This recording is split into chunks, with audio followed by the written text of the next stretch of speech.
Welcome to the latest edition of Women's Health Updates, covering breakthroughs in the past 2 weeks. Brought to you by Lucid Quest. First, new unified guidance for inflammatory bowel disease in pregnancy.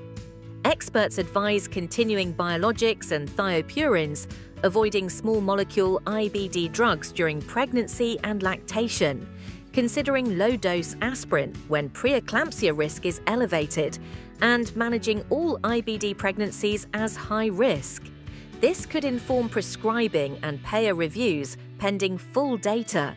Next, the Preeclampsia Foundation was selected as an Action for Women's Health awardee within Pivotal's $250 million initiative managed by Lever for Change. The grant recognizes work across hypertensive disorders of pregnancy and will support prediction, prevention, management, and postpartum follow-up.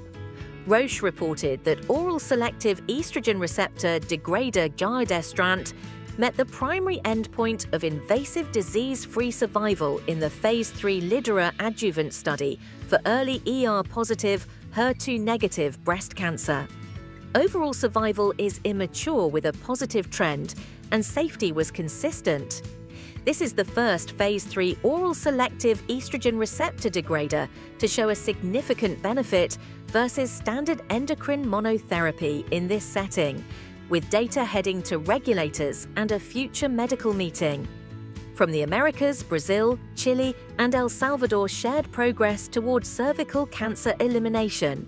Brazil highlighted high HPV vaccination coverage, adoption of a single-dose schedule, and rollout of a national HPV DNA test, with expansion planned by the end of 2026, signaling scale-up for screening and follow-up.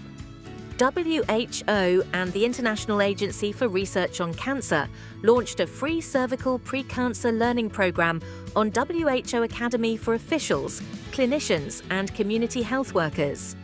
The modules support the 90-70-90 targets for 2030 by strengthening screening, triage, and treatment capacity.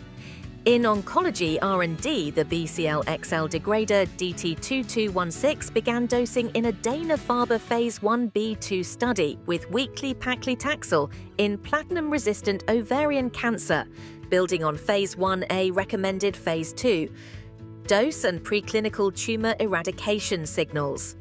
Early clinical readouts will clarify the translational potential. On policy, Ovarian Cancer Research Alliance debuted its Center for Public Policy and an interactive map to track key bills and funding priorities, unifying federal and state advocacy and grassroots work. OCRA's efforts have helped secure $3.8 billion to date for research and education. In digital health, Millie launched Maia, an AI agent for maternal care and clinic operations that integrates into the patient app and a unified data layer to personalize support and automate workflows, aiming to improve outcomes and reduce costs. In Europe, Greece partnered with SERD Health to create a national AI front door to care, beginning with Health Information Line 1566 to enhance triage and coordination. Staff will be augmented by AI with independent monitoring planned, targeting faster responses and real-time system visibility. FamilyWell Health raised $8 million in Series A funding, led by New Markets Venture Partners, to expand integrated women's mental health services across 5 states, advance its AI platform, and grow into perimenopause and menopause care. Finally, DevX spotlighted more than 80 Action for Women's Health awardees funded by Pivotal with Lever for Change. Themes include locally driven models, digital access, and social determinants, responding to chronic underfunding in women-specific health. Stay ahead in women's health research. Like, share, and subscribe for our updates. Visit lqventures.com or email us at info@lqventures.com